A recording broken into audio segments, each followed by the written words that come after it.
Hai sahabat Bawaslu, di dalam lagi ada Ibu Aliyah nih. Beliau merupakan koordinator divisi hukum, pencegahan, Parmas dan juga Humas Bawaslu Kota Tegal. Ayo kita gangguin yuk.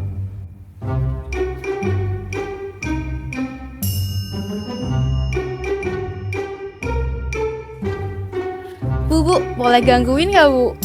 Gangguin apa Mbak Sarah? Ini nih Bu, saya mau tanya-tanya aja Bu. Langkah penting apa sih Bu yang Bawaslu Kota Tegal lakukan untuk memastikan bahwa pemilu itu berjalan secara demokratis? Oke, makasih Mbak Zahra nih. Jadi ada beberapa langkah yang dilakukan oleh Bawaslu Kota Tegal maupun Bawaslu secara keseluruhan. Yang pertama adalah pengawasan partisipatif. Jadi Bawaslu ini mengawasi semua tahapan, ya semua tahapan, dan tentu dalam pengawasan ini tidak hanya dilakukan oleh jajaran penyelenggara pemilu atau jajaran pengawas, tetapi juga kami melibatkan masyarakat karena tentu kalau pengawasannya dilakukan oleh SDM Bawaslu sangat terbatas. Jadi kami melakukan pengawasan, baik itu pengawasan oleh jajaran pengawas maupun juga kita mengajak masyarakat untuk turut serta dalam mengawasi setiap tahapan. Itu yang pertama. Setelah kita melakukan pencegahan, nah seperti divisi saya pencegahan. Nah, pencegahan ini dilakukan untuk apa? Dilakukan supaya tidak ada pelanggaran yang terjadi atau meminimalisir pelanggaran yang terjadi. Nah, biasanya Bawaslu Kota Tegal setiap tahapan akan memberikan surat imbauan kepada KPU agar melaksanakan tahapan-tahapan sesuai dengan regulasi yang ada. Tidak hanya surat imbauan, kita juga melakukan pencegahan terkait dengan membuka posko aduan di setiap tahapan.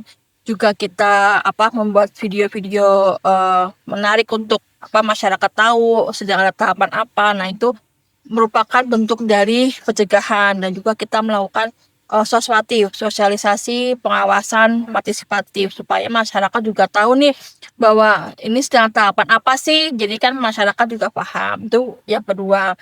Lalu yang ketiga adalah penindakan ini kita akan menindak pelanggaran-pelanggaran yang terjadi sesuai dengan regulasinya, karena kita dalam bekerja itu harus sesuai dengan peraturan perundang-undangan, yaitu Perbawaslu, SE dan juga PKPU. Nah, PKPU ini yang kita memastikan bahwa setiap tahapan sesuai dengan PKPU.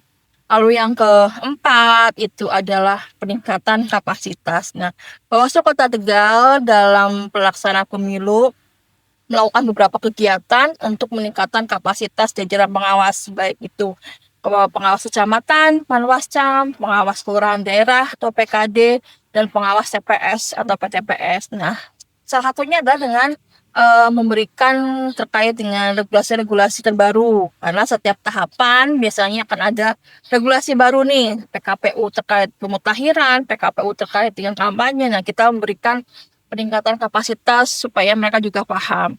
Lalu yang terakhir adalah penggunaan teknologi. Tentu kita tidak bisa mungkiri bahwa di era teknologi saat ini teknologi semua masyarakat tuh terkait dengan teknologi. Maka kita pertama adalah pengawasan kampanye, kita ada pengawasan cyber.